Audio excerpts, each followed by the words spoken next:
சூரிய பகவான் ஒளிமுகம் காண அங்கு கற்பக தருவின் நெற்றியில் மலரும் சூரிய பகவான் ஒளிமுகம் காண அங்கு கற்பக தருவின் நெற்றியில் மலரும்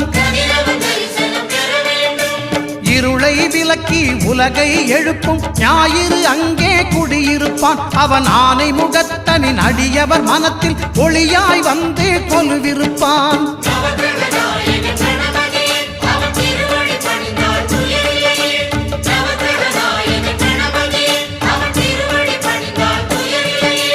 ஒன்பது கோளும் ஒன்றாய் காண அங்கு கற்பகம் என்னும் கடவுளின் மெய்யில்